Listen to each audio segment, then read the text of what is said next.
खास विशेष क्या देना चाहते हैं? दिया हुआ है।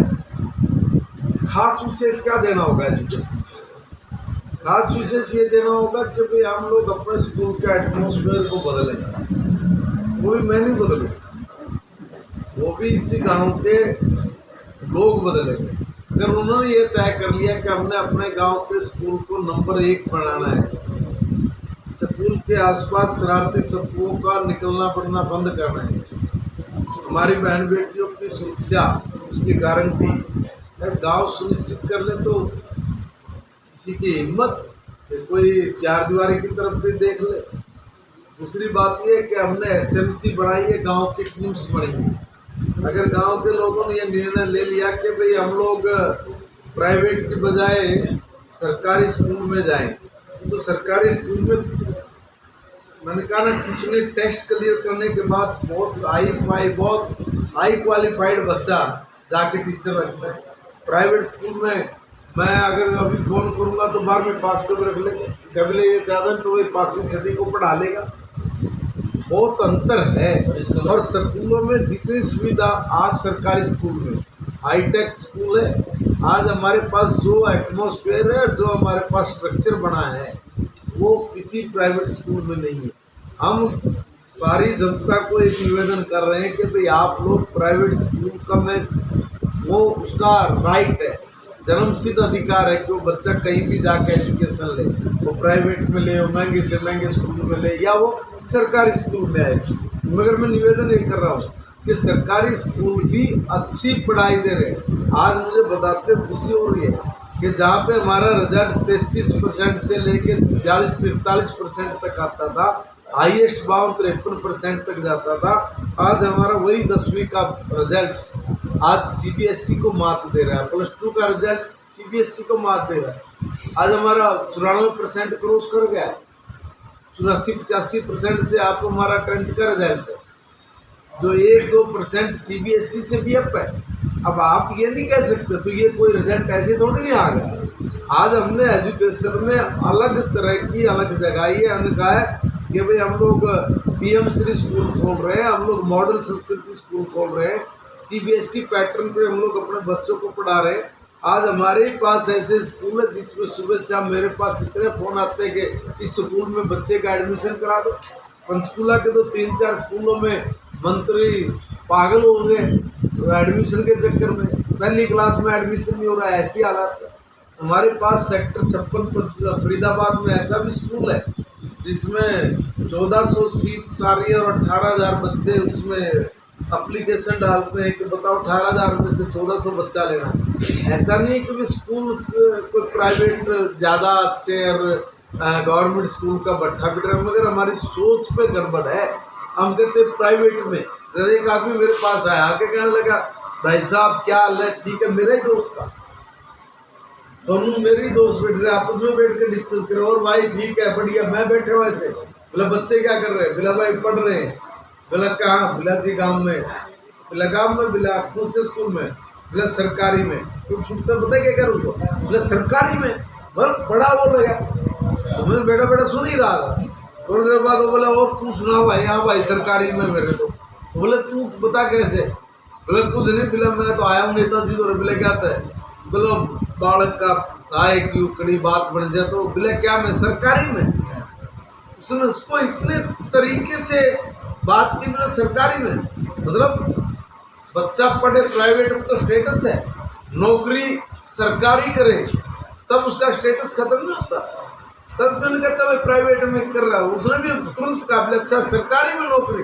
उनका इतना मुँह निकला, मेरे दोस्त है, मैंने उसको तुरंत कहा समझ भाई बात नौकरी तो तुम्हें सरकारी में चाहिए। अगर सरकारी स्कूल में फ्री में बहुत अच्छी बहुत बेहतर पढ़ाई अगर हम दे रहे हैं उपलब्ध करा रहे तो उसको बच्चे को पढ़ाने में आपको हीन भावना लग रही है। हम सारे लोग सरकारी स्कूलों में पढ़े हुए, हमें तो कोई दिक्कत नहीं है। आपका कहने का मतलब है जो सरकारी मैं निवेदन मेरा कहने का मतलब ये है कि मैं जनता से हाथ जोड़ के निवेदन कर रहा हूँ अपने परिवार के लोगों से कि देखिए आप लोग 10,000-12,000 रुपये महीना निकालते हैं, कहीं ट्रांसपोर्टेशन के नाम का, कहीं फीस के नाम का, कहीं ट्यूशन के नाम का।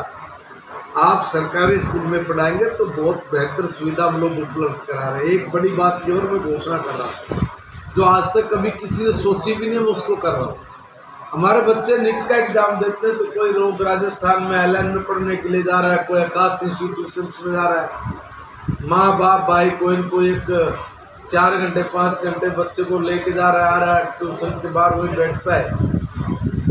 मैंने निर्णय लिया है कि भी हमारा जो गरीब बच्चा सरकारी स्कूल में पढ़ रहा है, उसका मन है कि मुझे डॉक्टर बनना है, तो अपने सपने को कुचले नहीं। मैं एक ब्लॉक में एक स्कूल, अगर वो 50 बच्चे मुझे मिल जाते हैं तो वहीं पे मैं अपने सरकारी टीचर को लगाऊंगा। प्लस अगर किसी और अच्छे ट्यूटर से या अच्छे किसी प्रोफेसर से वो अगर पढ़ना चाहते तो उसका भी मैं इंतजाम करके दूंगा।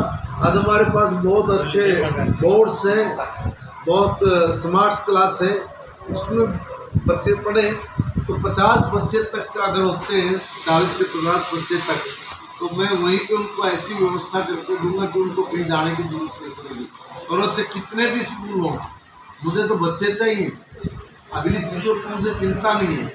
और सरकार इस तरह के कदम उठाने में कोई गुरेज नहीं रखेगी। मैं दावे से कह रहा हूँ, सरकारी स्कूल के बच्चे ने जैसे टॉप 100 सुपर 100 में गए ना, आज सारे रिकॉर्ड तोड़े। क्या आप बताओगे किसी प्राइवेट स्कूल के बच्चे का रिजल्ट आया जिसने वहाँ पढ़ के नीट क्लियर कर दिया है, जेई का कोर्स कर दिया है, या HET में चला गया, कुछ तो किया होगा, IIT में गया है। हमें पता है कि हमारी हर साल ये 100 बच्चे हैं, ये IIT में इतना बच्चा गया, नीट का इतने बच्चे ने क्लियर किया, बाकी एग्जाम्स में इस बच्चे ने इतनी सफलता हासिल करके यहाँ पे खड़ा हो गया। अब तो मैं नीचे तक चला गया, बुनियाद कार्यक्रम हमने चलाया। आज पानीपत के 8000 बच्चे बुनियाद के तहत हैं। देखिए, हर गरीब को निकाल के उसके मन माफिक उसके सब्जेक्ट्स को चुनना और उसमें उसको ट्रेंड करके उसके पैरों पे खड़ा करना। राष्ट्रीय शिक्षा नीति का मतलब यही तो है। 60-65 साल तक इस देश में मैकाले शिक्षा पद्धति के कारण जो हमारे दिमाग का दिवालियापन निकाला, उसकी दोषी सिर्फ और सिर्फ कांग्रेस है, सिर्फ और सिर्फ कम्युनिस्ट है। इन्होंने इस देश के एजुकेशन स्ट्रक्चर पर जिस तरह से कम्युनिस्टों ने कब्जा करके भारत के दिमाग को गुलाम बनाया। औरंगजेब मान है, अकबर मान है, राणा सांगा, राणा संग्राम जैसा आदमी जिसकी एक आंख फोड़ दी गई, जिसकी एक बाजू काट दी गई, जिसकी एक टांग काट दी गई, फिर भी वो आदमी अकेला एक टांग पे खड़ा होकर युद्ध कर रहा है, दुश्मन को मार रहा, बलिदान दे दिया जिसने, उसको कह रहे हैं कि बोले ये तो फला आदमी का गुलाम था। पता नहीं किस तरह का गलत इतिहास पढ़ा के, मतलब कुल मिला के हर जानकारी गलत दी गई है। और गलत जानकारी से कभी भी देश के दिमाग का स्वाभिमान या फक्र महसूस नहीं होता। हमने राष्ट्रीय शिक्षा नीति में जो इस देश का एक्चुअल इतिहास है वो इतिहास पढ़ाना, ताकि हमारे बच्चों का गौरव और गर्व से सीना चौड़ा हो कि हमारे पुरखे, हमारे लोग ऐसे थे जिन्होंने इस देश की आज़ादी के लिए जो बलिदान दिए हैं, उस बलिदानों की श्रृंखला भी बहुत लंबी है। और किस तरह से अत्याचारी, अनाचारी, दुराचारी, व्यभिचारी लोगों के चुंगल से इस देश को छुड़ा के सनातन को सुरक्षित रखने के लिए अपने परिजनों का बलिदान दिया। अकेले नहीं दिया है, अपनी पीढ़ियां दे दी हैं, अपने बच्चे तक कुर्बान कर दिए। ऐसा इतिहास इस देश का रहा है। हमारे बच्चे किसी भी फील्ड में पीछे नहीं है, मैथ के अंदर नहीं है, साइंस के अंदर नहीं है, कॉमर्स में नहीं है, इकोनॉमिक्स में नहीं है, हर सब्जेक्ट के माहिर हैं और हर सब्जेक्ट की अपनी एक भूमिका है। तो हमारे बच्चों ने पढ़ के दुनिया में झंडे गाड़े हैं। वो दुनिया में झंडे इसलिए गाड़े क्योंकि इस देश में कमज़ोर राजनीतिक सोच थी। अब कमज़ोर राजनीतिक सोच के कारण भारत तबाह हुआ, भारत बदनाम हुआ, भारत आगे नहीं बढ़ पाया। कारण राजनीतिक सोच कमज़ोर थी। किसी ने धक्का मार दिया, अमेरिका ने चुप होकर बैठ गए, चाइना ने घुड़की डाल दी तो उल्टा उठ के बैठ गए। आज